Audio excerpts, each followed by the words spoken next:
ल है साथीहरू यो आँपमा रहेछ यो भङ्गेराहरू। अब यिनीहरू यहाँ आएर खाने होला। यहाँ बसिरहेछ। ल अब एकछिनमा आउँछन् होला। ऊ आयो है। ल ल आयो है आयो भङ्गेराहरू। ल साथीहरू यिनीहरू बानी गरेको रहेछ मम्मीले। ल आमामामा भङ्गेराहरू। ल आयो कति मजाले आहो उडेर गयो फेरि। र मान्छेले गर्दा डरले भागे। ल साथीहरू यहाँ हेरौँ है कतिवटा आउँदो रहेछन् यिनीहरू।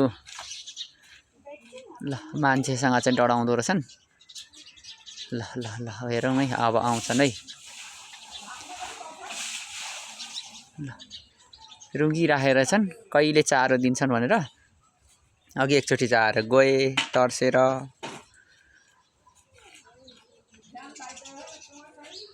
ल बिहान बेलुका 3 चोटि मम्मीले दिनुहुँदो रहेछ। मैले चाहिँ यहाँ आज दिने अवसर पाएको छु। ल यो भङ्गेरा पनि लोप हुन आँटेको छन् नेपालबाट। र यो चाहिँ लिचीको बोटमा छ नि त्यो हल्ला गर्दैछन्। आए आए यहाँ लिचीको बोट र यहाँ आँपको बोटमा बस्दा रहेछन्। कहिले हामीले दिन्छन् भनेर आज चाहिँ बिर्स्यो कि क्या हो दिनु अगाडि। ल यहाँ चाहिँ धान राखिएको छ। दरो 1 अन्जुली मैले ल्याएर राखिदिएको छु। ऊ आए आए डराउँदै आए ल आए आए आए आए आए आए ल ल आए आए आए ल आए कति रमाइलो हुँदो रहेछ। ल यति रमाइलो आउँदो रहेछ कि झगडा गर्दै आहो। ल कति रमाइलो हुँदो रहेछ भङ्गेराहरू बुरुरुरु उडेर आएर र धान खानु।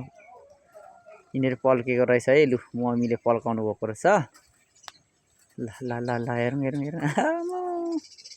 ल ल ल ल ल भङ्गेरा ल बुरुरु उडे है फेरि। मान्छे चाहिँ देख्यो भने उड्दो रहेछ। त्यो मान्छेले यिनीहरूलाई सताएको होला सिकारीहरूले गेटिसले हानेर। ल